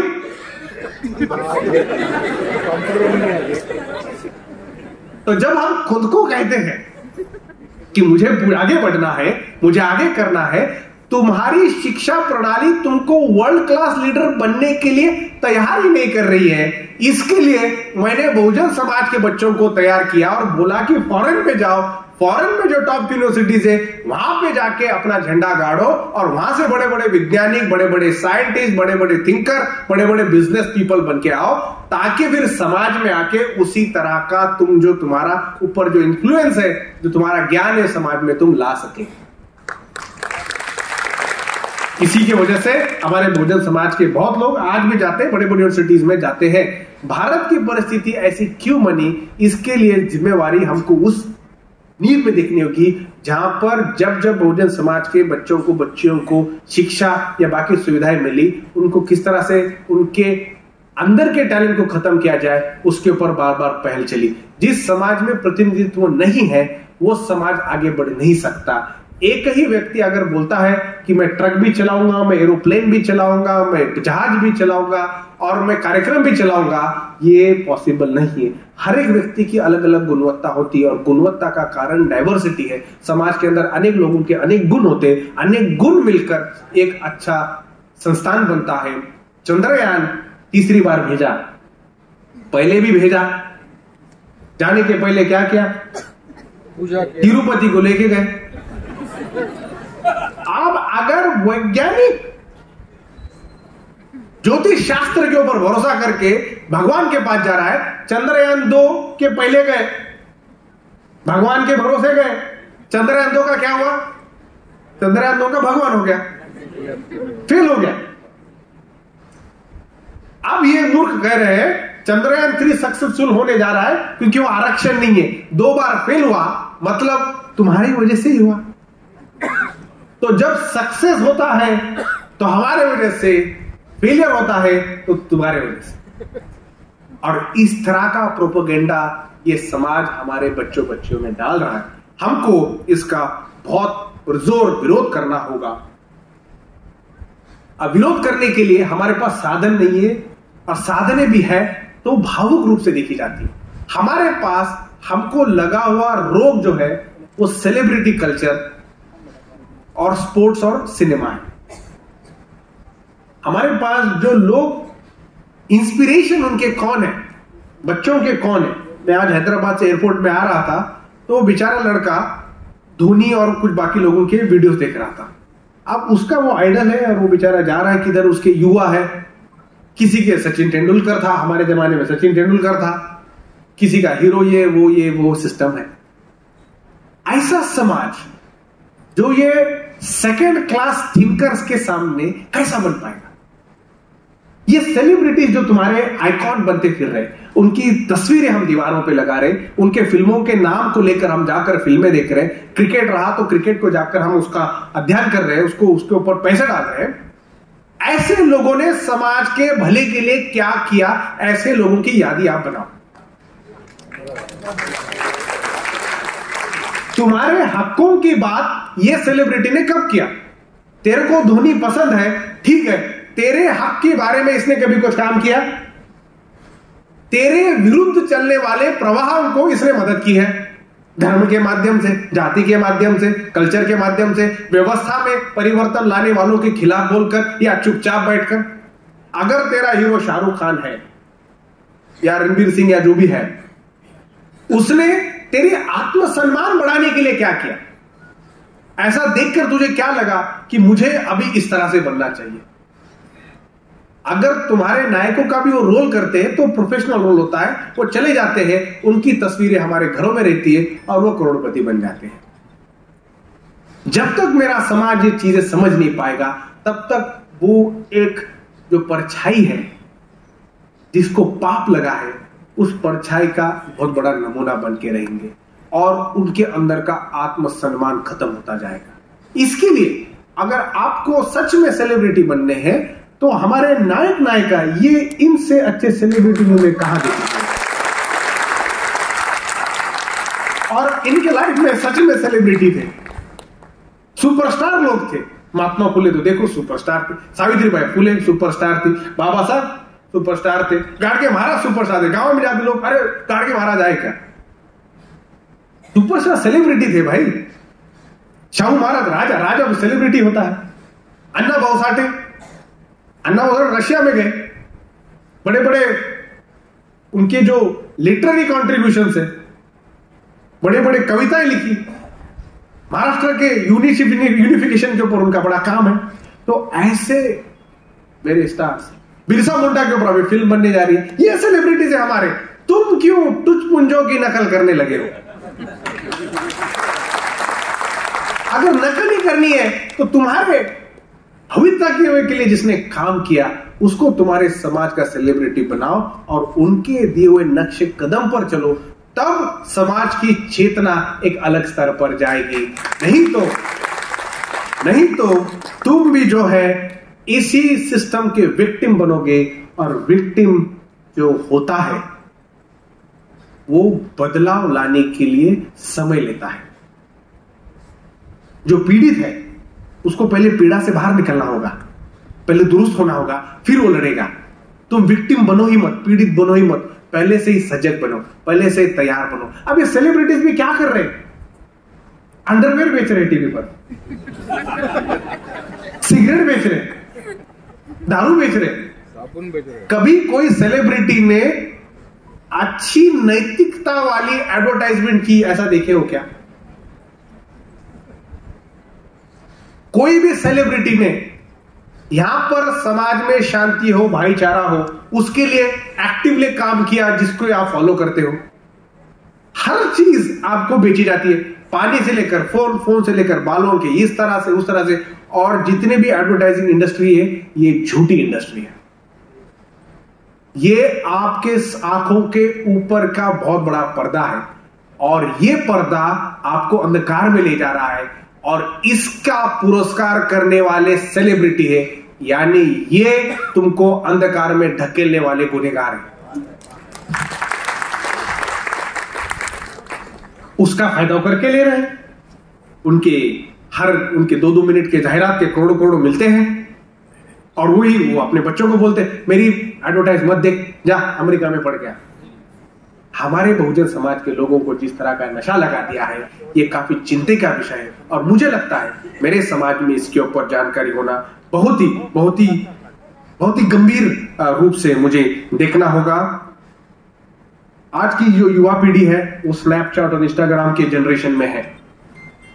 अब इंस्टाग्राम में जब हम जी रहे हैं, हमको ये आधुनिक कैपिटलिज्म का सिद्धांत भी समझना होगा। जब तक हम समझेंगे नहीं फिर भी हम विक्टिम बनते रहेंगे। हम हिस्टोरिकल विक्टिम थे, अभी हमको परमानेंट विक्टिम नहीं बनना है। परमानेंट विक्टिम नहीं बनने के लिए नए जो तंत्रों का उपयोग हो रहा है उसके खिलाफ हमारी जागृति होना जरूरी है। इंस्टाग्राम पे जब हम देखते हैं तो ये फिल्टर वाली जनरेशन है। इंस्टाग्राम के फिल्टर लेकर का तस्वीर निकालते हो, निकालनी भी है तो, यानी खुद की खूबसूरती को दबाने का एक तरीका यानी इंस्टाग्राम के फिल्टर्स है। वो अलग अलग कलर दे देते चेहरे को, होंठ को, आपकी आंख अलग दिखती है। स्नैपचैट में भी वही है। अरे जैसे हो वैसे खूबसूरत हो, पर इंस्टाग्राम कह रहा है बदसूरत हो, दूसरा स्क्रॉल करते हो तो बताते हो ये लो तुम्हारे चेहरे के लिए क्रीम की एडवर्टाइजमेंट, ये लगाओ बदसूरती से खूबसूरती बनो। इंस्टाग्राम ऐप आपको बदसूरत बोल रहा है और हम उसको स्वीकार कर रहे हैं, उसका प्रतिकार नहीं कर रहे, उसका विरोध नहीं कर रहे। जब तक ये स्व प्रेम की भावना जागृत नहीं होगी तब तक ऐसे धंधे चलते रहेंगे। ट्विटर का बहुत बड़ा उदाहरण देखो। ट्विटर इलॉन मस्क ने खरीदा। इलॉन मस्क खरीदने के पहले बोला जितने भी बॉट से एडवर्टाइजमेंट है इसको मैं कम करूंगा। 2 महीने क्या, तीसरे महीने ट्विटर खोलो तो पूरा गंदगी फैला हुआ है। वो तो अपने फायदे की देख रहा है। हमने जब भी यहां पर पूंजीवाद का संबंध आया उसको हमेशा से हमने अपने तर्क से समझना चाहिए, आंख बंद करके उसका स्वागत नहीं करना चाहिए। आज की आधुनिक तंत्र ज्ञान में आर्टिफिशियल इंटेलिजेंस बन गया है, चैट जीपीटी जैसे नए तंत्रज्ञान आ गए हैं जो आपको पूरा लिख के दे रहे हैं, आपको कुछ करने की जरूरत नहीं। कुछ लोगों ने फिल्मों की स्क्रिप्ट बना दी है। ये नया तंत्रज्ञान आ रहा है, इसके लिए आपकी भी जिम्मेवारी बनती है। आप कोई भी वोकेशन में हो, आप कोई भी प्रोफेशन में हो, आपकी जिम्मेवारी बनती है उसके अंदर आप शील और नैतिकता कैसे लाते। आप चाहे इंजीनियर हो, डॉक्टर हो, आप चाहे प्रोफेसर हो, कोई भी प्रोफेशन के हो, आपको यह समझना होगा आप आपके समाज के प्रतिनिधित्व कर रहे हो, आप आपके मां बाप, आपके पुरखों का प्रतिनिधित्व कर रहे हो। जब कोई भी व्यक्ति आपको देखेगा या देखेगी उसके अंदर यह मैसेज जाना चाहिए ऐसे समाज के लोग होते हैं, इतने ईमानदार, इतने साफ सुथरे, इतने बलशाली है, इनके ऊपर कोई दाग नहीं है। हमारे आज में जो कल्ट प्रैक्टिसेस चलती है, अनेक तरह के प्रोफेशन चलते हैं, डॉक्टरी व्यवसाय तो काफी खतरनाक है कि लोग डरते हैं कि हॉस्पिटल में जाने से। और मुझे पता चला फार्मास्यूटिकल इंडस्ट्री इतनी गंदी इंडस्ट्री है, उसके जो रिटेलिंग है, रिटेलिंग मार्जिन वो वहां का मेडिकल वाला खा जाता है। मैं परसों के दिन नांदेड़ में कुछ हमारे सोशलिस्ट डॉक्टर थे, उनके साथ बैठा था। उन्होंने मुझे एक सिरिंज लाके बताई। उन्होंने बताया ये कितने की है, उसके ऊपर एमआरपी लिखा था 180 या कुछ रुपए। उन्होंने बोला हमने इसको 5 रुपए में खरीदा।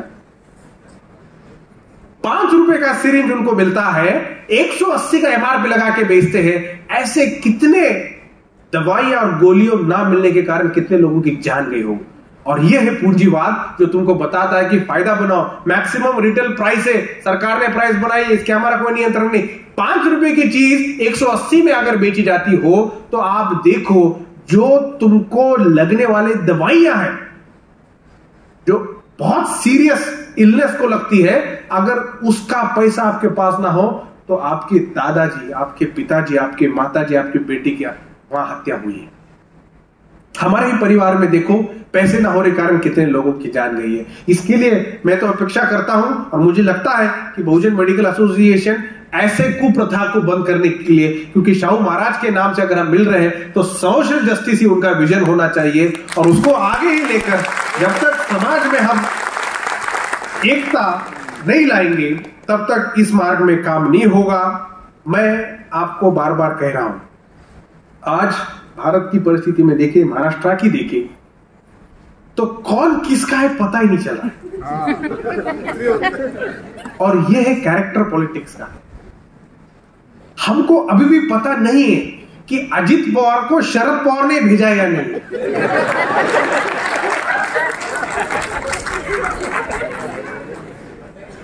और हमको इतना मूर्ख बनाया जा रहा है, इसके लिए चिंतन का विषय है। मोदी सरकार ने, अब मोदी अमेरिका में गए भारत के निवेश के लिए, भारत का प्रधानमंत्री भारत के निवेश के लिए अमेरिका जाता है, निवेश गुजरात में लाके छोड़ देता है। बड़े बड़े प्रोजेक्ट्स अगर आप देखोगे ये गुजरात के धनिकों के पास गए हैं। गुजरात में इंफॉर्मेशन वो सिटी बनाई है, एजुकेशन हब बनाए हैं, बाकी चीजें इन्वेस्टर्स का उन्होंने बनाया है। कभी कभी मुझे लगता है मोदी जी को गुजरात का सीएम बनने में खुशी है, प्रधानमंत्री शायद एक्सीडेंट में बन गए होंगे। अपने राज्य से इतना प्रेम वो राज्य का सीएम भी ना करता हो जितना भारत का पीएम अपने राज्य से करता है। और यह खुलेआम है, यह खुलेआम है। अडानी के नाम पर राहुल गांधी को निकाल दिया था, निष्कासित कर दिया था। इतना उनका स्वधर्म स्वजातीय प्रेम है। और इसको आपको कास्ट एंगल से ही समझना होगा। अगर दूसरा एंगल लाने की कोशिश करोगे तो शायद समझने में हिचकिचाहट होगी। इसमें पॉलिटिक्स भी है और इसमें जातीय वर्चस्व की कल्पना है। जो जातीय वर्चस्व हमको आज के न्यू लिबरलाइजेशन में मिला है वो न्यू लिबरलाइजेशन यानी प्योर प्राइवेटाइजेशन है। हमारे बहुजन समाज के लोग जब तक प्राइवेटाइजेशन, जब तक आर्थिक उनके ऊपर होने वाले हानि को अपनी प्रायोरिटी नहीं बनाते तब तक उनके सामाजिक उन्नति का कोई रास्ता दिखने वाला नहीं। हम सामाजिक मुद्दों पर जरूर बात करेंगे पर समाज के साथ साथ आर्थिक मुद्दों को हमको देखना होगा। आर्थिक मुद्दों पर चुप्पी साधे हुए हैं और हम सोच रहे हैं यहां का पूंजीवाद हमको मुक्ति दिलाएगा। मुक्ति दिलाने में असफल रहा है। पूंजीवाद आया तो तुमको जहां पर नौकरी लगनी थी, सरकारी लगनी थी, आज वो 12,000 में कोई कंपनी में जेरोक्स मार रहा है या हॉस्पिटल के बाहर गार्ड बल के खड़ा है।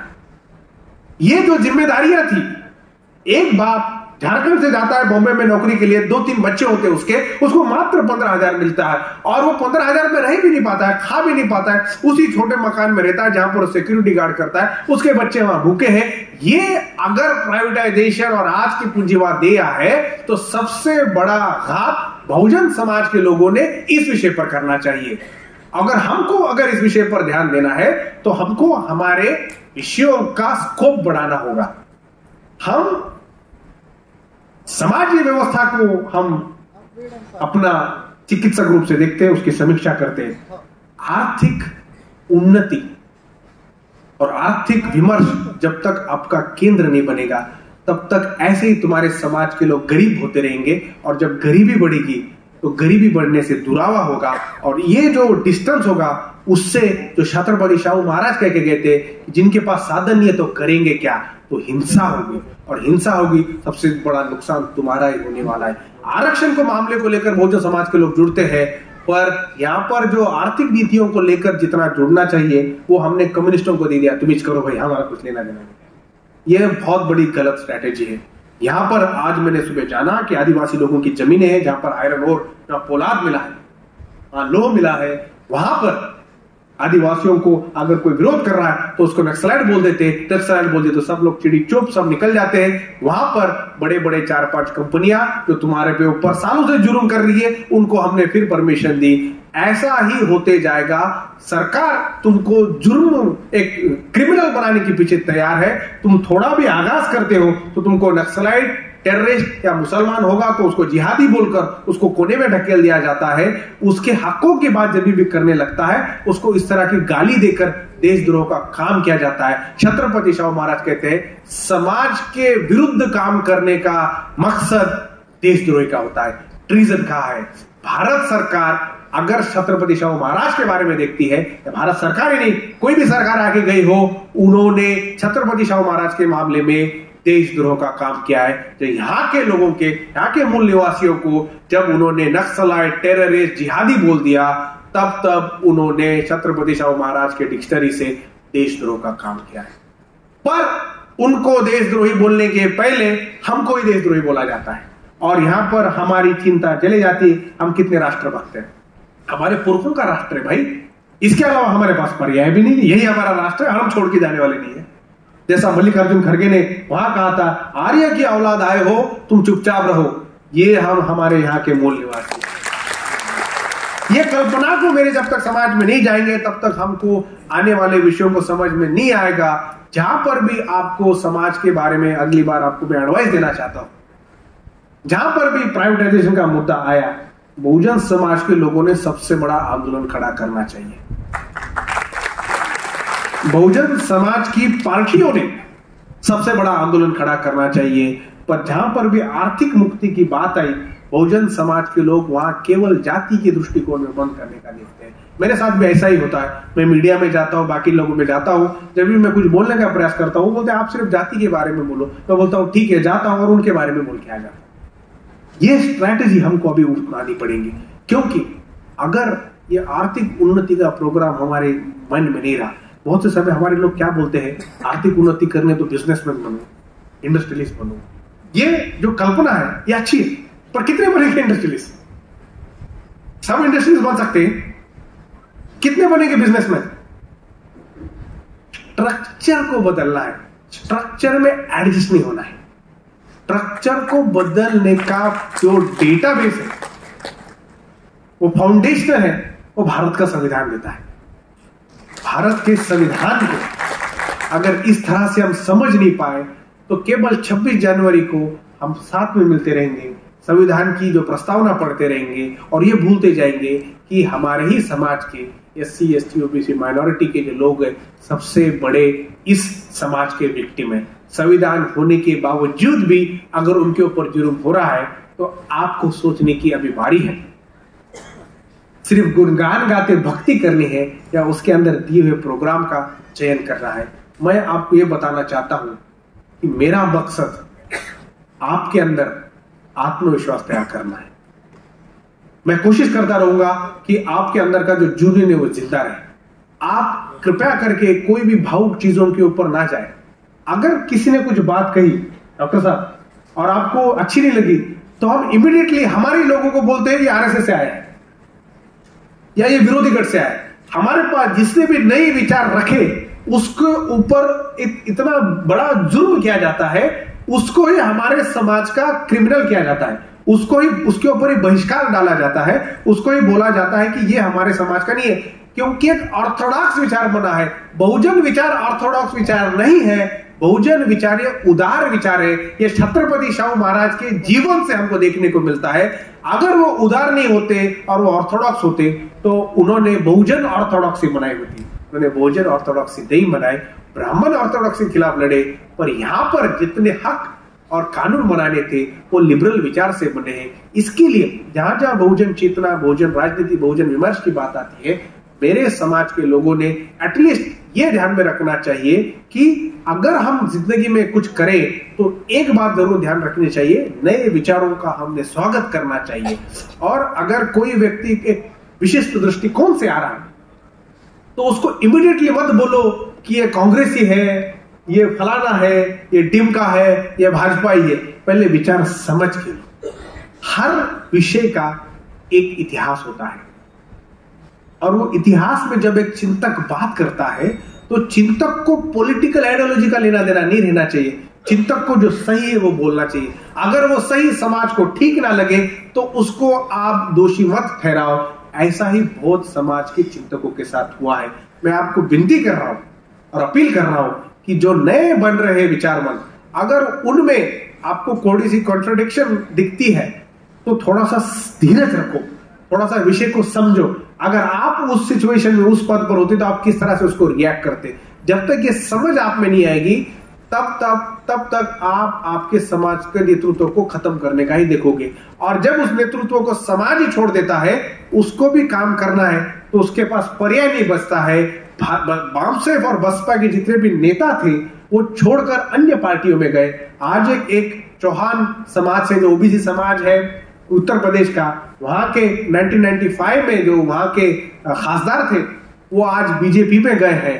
तो ऐसे बहुत से समय कुछ एक्टिविटीज होती है, हमारे ही लोग दूसरी पार्टीज में जाने के लिए हम ही मजबूर करते हैं और इसके लिए हमको उसकी जिम्मेदारी लेना जरूरी है। अगर आप चाहते हैं कि आपका समाज का प्रतिनिधित्व इस तरह से हो तो कांशीराम साहब कहते थे, न बिकने वाला समाज पहले तुम बनो। अगर तुम ना बिकने वाला समाज बनोगे तो तुम समाज को नहीं बेचोगे। पर हम अपेक्षा ऐसी करते हैं कि हमारा नेतृत्व जो है, नेतृत्व एक संत महात्मा, पॉलिटिक्स में संत महात्मा नहीं होते हैं, ये सब फ्रॉड होते हैं। बाबा साहब अम्बेडकर ने गांधी के बारे में बताया। तो हम ऐसी अपेक्षा कर रहे हैं जो हम खुद भी वैसा ना करें। अगर आपको मौका दिया जाए पॉलिटिक्स लड़ने का तो आप भी उसी तरह से एडजस्ट करने का प्रयास करोगे। सामाजिक आंदोलन, सांस्कृतिक आंदोलन और राजनीतिक आंदोलन में फर्क है। भारत की आपकी सिचुएशन को देख के मुझे लगता है अभी किस पर भरोसा किया जाए इसके ऊपर हमको बहुत कम संदेह। पता नहीं किसके ऊपर भरोसा किया जाए, पता नहीं कल किसके पास जाए और हमको फिर बेइज्जत कर दे। तो सामाजिक आंदोलन से ही नए राजनीति का निर्माण होना चाहिए। ये सामाजिक जो राजनीति तैयार हो रही है, इसमें से तुम नए लीडरशिप को तैयार करो। और जरूरी नहीं कि आप पॉलिटिक्स में अव्वल बनो, सामाजिक विमर्श भी अगर आप अच्छे रखते हो तो पॉलिटिक्स के लिए उपयोग हो सकता है। राजनीति को अपने सर पर मत बिठाओ, राजनीति को अपने पैर के नीचे रखो। जब वो पैर के नीचे रहोगे तुम राजा की तरह रहोगे। अभी हमने हमारे राजनेता को सर के ऊपर बिठा है, तो कुछ भी किया तो हम अपेक्षा कर रहे कि उस तरह का हो, उस लीडर का मैं बनूं, उस लीडर का छोटा बनूं। आप डेमोक्रेसी में राजा हो, राडिया हो, और राजा रानी बनना है तो पॉलिटिक्स को उसी स्तर पर रखो जिस तरह से राजा रानी चयन करते हैं। उनको सर पे रखोगे तो पॉलिटिक्स के आप गुलाम बनोगे, और गुलाम सोच वाले व्यक्ति इस व्यवस्था में बदलाव नहीं ला सकते। आपको आने वाले साल में बहुत कठिनाइयों का सामना करना पड़ेगा। बहुत से आपको ऊपर आरोप प्रत्यारोप होंगे, बहुत प्रोपेगेंडा होंगे। कोई आपको कुछ बोल देगा कि ये व्यक्ति वैसा है, तो भरोसा मत करो। फेसबुक एक साधन ऐसा बन गया है जो उस पे बेरोजगार और रिटायर लोगों की जनसंख्या ज्यादा बढ़ गई है, जिनके पास ऐसे भी काम नहीं है और वो अपना विचार वहां पर रख रहे हैं, समाज में नेगेटिविटी फैलाने का बहुत बड़ा कुकर्म वो कर रहे हैं। तो कृपया करके फेसबुक के जानकारी पर भरोसा मत रखो, उसके ऊपर हुआ तो समय कम बिताओ। समाज के अंदर बनाना ही है तो एक पॉजिटिव इमेज बनाने की कोशिश करो। नेगेटिव तो समाज ऐसी मीडिया बता रहा है, ऐसी यहाँ के इंस्टीट्यूशंस बता रहे हैं, ऐसी सरकार बता रही है। जब तक वो नहीं होगा, और अगर समाज का लीडर आपको कोई दिखा कि जो भटक गया है, उसको हमेशा से कोशिश करो कि वापस लाया जाए। समाज ही लीडर बनाता है, लीडर समाज कभी नहीं बना सकता। इसके लिए आपके ऊपर जिम्मेवारी है। कितनी मेहनत से आप काम करोगे, कितने मेहनत से आप इसमें इन्वेस्ट करोगे। अगर आप मसीहा के इंतजार में रुके हो तो मसीहा आने वाला नहीं है। अगर आप पैगंबर के इंतजार में रखे हो तो पैगंबर आने वाला नहीं है। आपको ही आपके अंदर एक मसीहा तैयार करना होगा, और आपके जितने भी दृष्टिकोण